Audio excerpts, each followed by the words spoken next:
পৌরাণিক গ্রন্থ মহাভারতের কথা তো আপনারা সকলেই জানেন। সেই মহাভারত যারা পড়েছেন তারা হয়তো জানবেন এই কালা জাদু বা তন্ত্রমন্ত্রের কারণে দোষারোপ করার পর আশেপাশের বাসিন্দারা তাদের প্রাণে মেরে ফেলে। Welcome to the dark place. আজকের এই ভিডিওতে তোমাদের সবাইকে স্বাগত। আশা করি তোমরা সবাই ভালো আছো, সুস্থ আছো। তোমরা আমার আগের ঘটনাগুলো শুনতে পারো নিচের দেওয়া চ্যানেলের লিঙ্কে গিয়ে।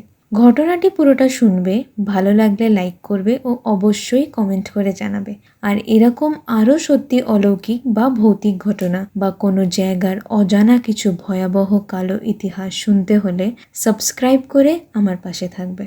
আজ আমি যে বিষয়ে ঘটনা বলবো সেটা আমার বলা অন্যান্য ঘটনাগুলোর থেকে একটু অন্যরকম।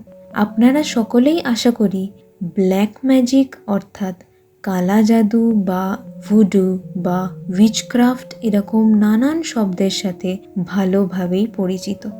এই কালা জাদু বা তন্ত্রমন্ত্র নিয়ে অনেকেই অনেক ঘটনা শুনেছেন, যা সত্যি কখনো কখনো খুব সাংঘাতিক হয়ে থাকে। অনেকেই রীতিমতো ভয় পায় এই তন্ত্রমন্ত্র, কালা জাদু ইত্যাদি ব্যাপারে, কারণ তারা বিশ্বাস করে যে এইগুলো অনেক ক্ষতি করতে পারে মানুষের জীবনে, মানসিকভাবে বা শারীরিকভাবে, এবং কখনো কখনো তো কারোর প্রাণ নেওয়ারও ক্ষমতা রাখে। ভাবতে খুবই খারাপ লাগে যে এত উন্নত সময়েও এখনও মানুষ কালা জাদু বা তন্ত্রমন্ত্র করে থাকে নিজের কার্যসিদ্ধি করার জন্য, কিছু অসাধ্য সাধন করার জন্য। আবার কেউ কেউ তো কারোর উপর ঈর্ষা বা রাগে তার ক্ষতি চেয়েও এইসবের দ্বারস্থ হয়ে থাকে। তবে হ্যাঁ, আজকালকার সময় এগুলো খুবই কমে গেছে। মানুষ শিক্ষিত হয়েছে, বুদ্ধি ও জ্ঞান উন্নত হয়েছে, সকলেই নিজের নিজের জীবনে কষ্ট করে খেটে নিজের ক্ষমতায় নিজের পায়ে দাঁড়াতে শিখেছে। কিন্তু এত বড় দুনিয়াতে কিছু ব্যতিক্রম তো থাকবেই, তাই না? তো আমার এইসব কথাগুলো বলার কারণ হলো, আজ আমি এই ভারতবর্ষের মধ্যেই ব্ল্যাক ম্যাজিক বা উইচক্রাফটের যে জন্মস্থান বা কালা জাদুর আঁতুড়ঘরও বলতে পারেন, যেখান থেকে এইগুলো উৎপত্তি হয়েছে এবং খুব বেশিভাবে বৃদ্ধি পেয়েছে আজ থেকে বহু বছর আগে, এবং এইসবের ফলে সেখানে হওয়া কিছু সত্যি অলৌকিক বা ভৌতিক ঘটনা, কিছু তথ্য এবং এর পিছনে থাকা সেই কালো ইতিহাস আপনাদের শোনাবো। চলো তাহলে শুরু করা যাক। নর্থ ইস্ট ইন্ডিয়ার এক বিশাল জায়গা জুড়ে ব্রহ্মপুত্রা নদীর ধারে চা বাগান, বন্যপ্রাণী ও সুন্দর পাহাড়ে ঘেরা শহরের সম্ভার নিয়ে অবস্থিত এক সবুজ রাজ্য আসাম। তোমরা অনেকেই আসাম গেছো ঘুরতে। সেখানে Kaziranga national park, tea garden, Kamakhya temple ইত্যাদি সবই ঘুরে দেখেছো। তবে তোমরা কেউ কি জানো এই এত শান্ত সুন্দর জায়গার মধ্যেও এমন এক জায়গা রয়েছে যেটা ততটাই মায়াবী, রহস্যময় ও নানান গোপন অজানা অচেনা ইতিহাসের সাক্ষী? এক ছোট্ট গ্রাম গুয়াহাটি থেকে 40 কিলোমিটার ভিতরে ব্রহ্মপুত্রা নদীর ধারে আসামের মরিগাঁও ডিস্ট্রিক্টে পবিতরা ওয়াইল্ড লাইফ স্যাংচুয়ারির কাছেই অবস্থিত সেই মায়াবী গ্রাম Mayong, the black magic capital of India. তোমরা কিছুজন হয়তো এই গ্রামের নামটি আগে শুনেছ বা কেউ কেউ হয়তো ওখানে ঘুরেও এসেছো, তবে সেই গ্রামের ইতিহাস এখনো অনেকের কাছেই অজানা। এই মেয়ং নামটির উৎপত্তি নিয়ে বিভিন্ন মত আছে। যেমন অনেকেই বলে সংস্কৃত ভাষায় মায়া শব্দটি থেকে এসেছে এই নাম মেয়ং। আবার অনেকে বলে বহুকাল আগে এই জায়গাতে মাইবং নামে এক গোষ্ঠীর মানুষরা বসবাস করত, সেই মাইবং থেকেই এসেছে মেয়ং। আবার কখনো কখনো এটাও শোনা যায় যে এই জায়গাটির আসলে এক দেবীর অঙ্গ থেকে উৎপত্তি হয়েছে, তাই মায়ের অঙ্গ থেকে মেয়ং। আরও আছে যেমন মেয়ং নামটি আসলে নাকি দিমাসা ভাষার মিয়ং শব্দটি থেকে এসেছে, যার অর্থ হাতি। আবার এও বলে যে বহু পূর্বে মৈরাং নামক আদিবাসীরা থাকতো সেখানে, পরে সেটা মেহং আর এখন মেয়ং নামে পরিচিত। এরকম বিভিন্ন জায়গায় বিভিন্ন মতের উল্লেখ আছে এই মেয়ং নামের উৎপত্তি নিয়ে।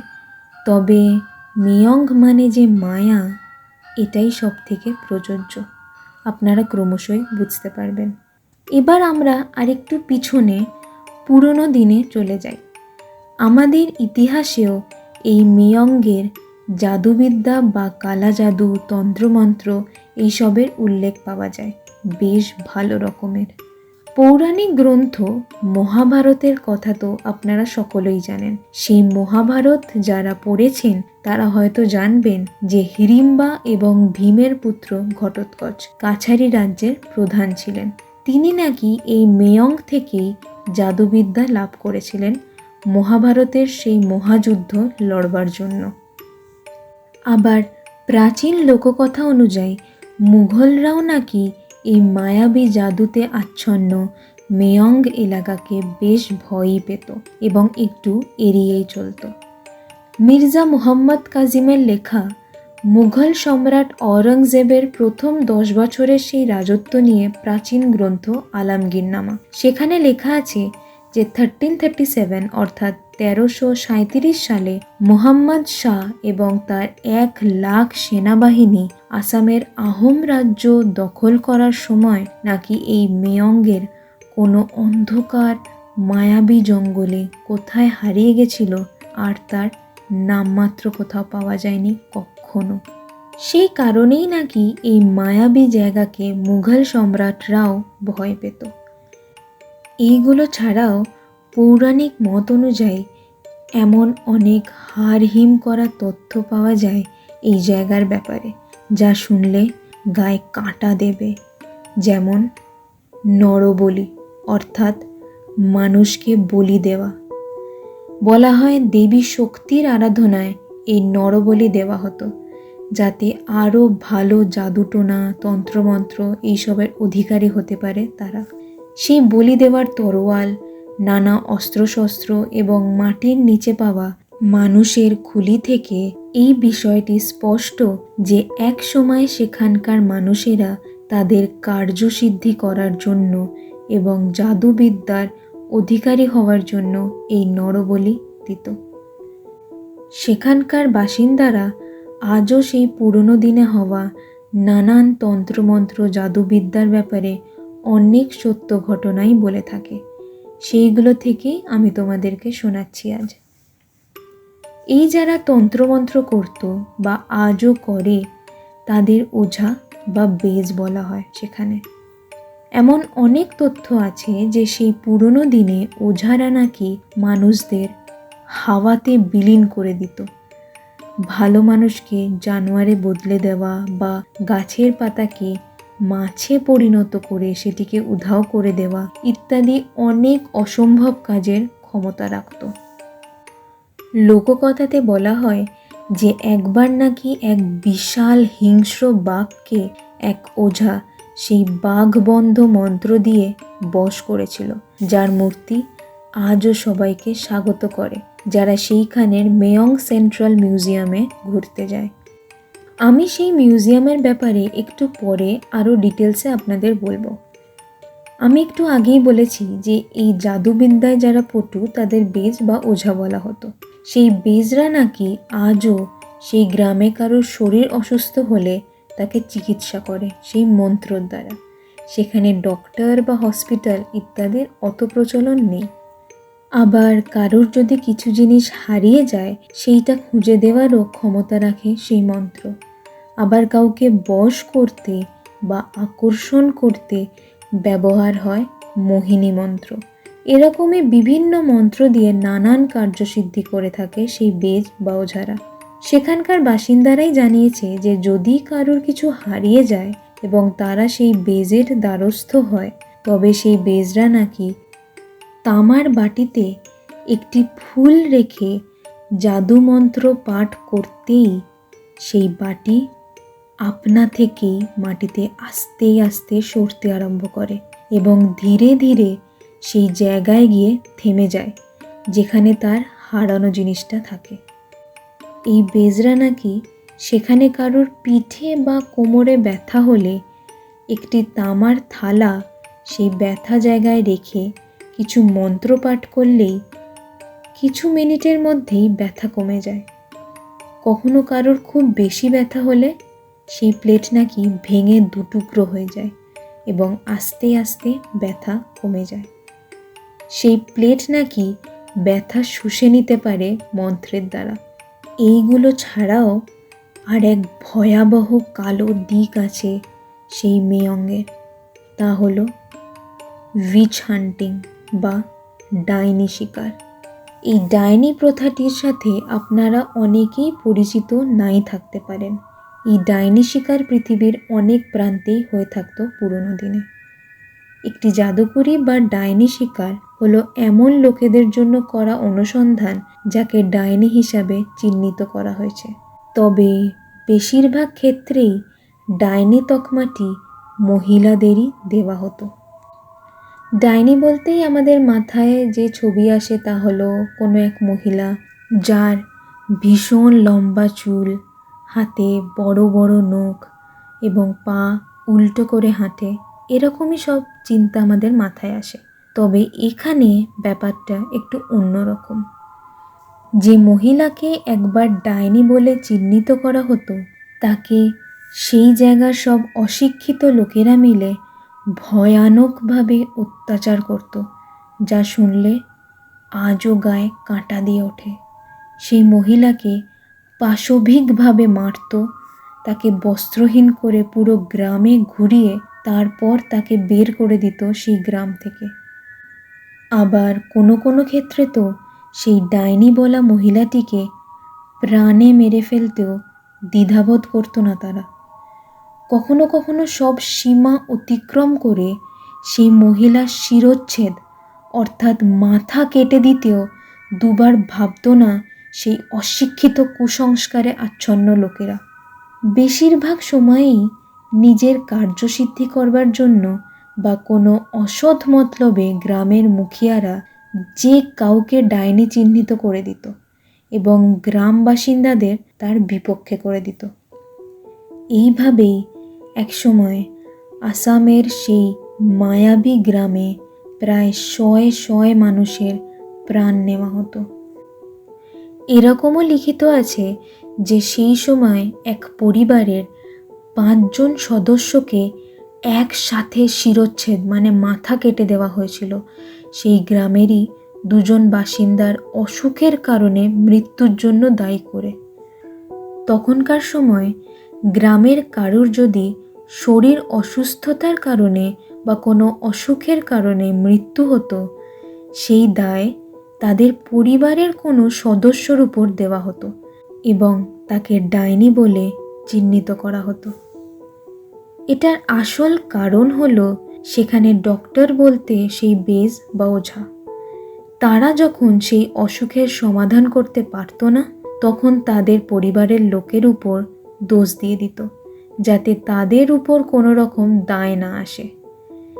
এই ভয়ানক কুসংস্কারের বেশিরভাগ কবলে পড়ত চা বাগানের কর্মীরা বা সেই গ্রামে থাকা মজদুররা এবং দিন দিন বেড়েই চলছিল। তোমরা ভাববে না যে এগুলো অনেক পুরনো কথা। গবেষণা মতে 2011 থেকে 2019 মধ্যে এই অসৎ কারণে প্রায় 200 থেকে 250 লোকের অকালে যন্ত্রণাদায়ক মৃত্যু হয়েছে। 2020 সালের অক্টোবরে রহিমাপুর গ্রামের এক ক্যাঙ্গারু কোর্ট অর্থাৎ ধর্মঘটী শ্রমিক দ্বারা গঠিত বেআইনি বিচার সভা, সেখানে এক আদিবাসী গোষ্ঠীর 50 বছরের রামাবতী হালুয়া এবং 28 বছরের বিজয় গৌরকে এই কালা জাদু বা তন্ত্রমন্ত্রের কারণে দোষারোপ করার পর আশেপাশের বাসিন্দারা তাদের প্রাণে মেরে ফেলে। এই অন্যায় অত্যাচার বন্ধ করার জন্য 2015 সালে Assam assembly the Assam which hunting prohibition prevention and protection আইনটি পাস করে। আসামেরই এক সমাজকর্মী বিরুবালা রাভা আজও লড়ে চলেছেন এই অন্যায় অবিচারের বিরুদ্ধে। সেই ডাইনি শিকার, জাদুটোনা ইত্যাদির বিরুদ্ধে, যে নিজেও এই কুসংস্কারের শিকার হয়েছিলেন একসময়। 2011 সালে সে কিছু উকিল, সমাজকর্মী আর এই অপরাধের শিকার হওয়া কিছু মহিলাদের নিয়ে শুরু করেন মিশন বিরুবালা, যেটার আসল উপলক্ষ্য হলো সমাজকে উন্নত করা, শিক্ষা দেওয়া এবং এইসব অন্যায়, কুসংস্কার, কালাজাদু ইত্যাদি থেকে মুক্ত করা। এখন আর সেখানে সেই রকম খোলাখুলিভাবে কালাজাদু বা এই উইচ হান্টিং হয় না, তবে আনাচে কানাচে এখনও তার রেশ খুবই স্পষ্ট। এখন পর্যটকরা যারা ঘুরতে যায় সেখানে, তাদের সাথে ওখানকার বাসিন্দারা অনেক পুরনো কাহিনী শোনায়, আবার অনেক জাদুও করে দেখায়। না, সেগুলো কালা জাদু নয়, এমনি যে আমরা ম্যাজিক শোতে দেখে থাকি সেরকম। সেখানে ঘুরতে গেলে অবশ্যই মেয়ং সেন্ট্রাল মিউজিয়ামে ঘুরে আসবেন। প্রথমেই সেই মিউজিয়ামে একটি বাঘের মূর্তি আপনাকে স্বাগত জানাবে, যাকে বশ করার গল্প একটু আগেই জানিয়েছি আপনাদের।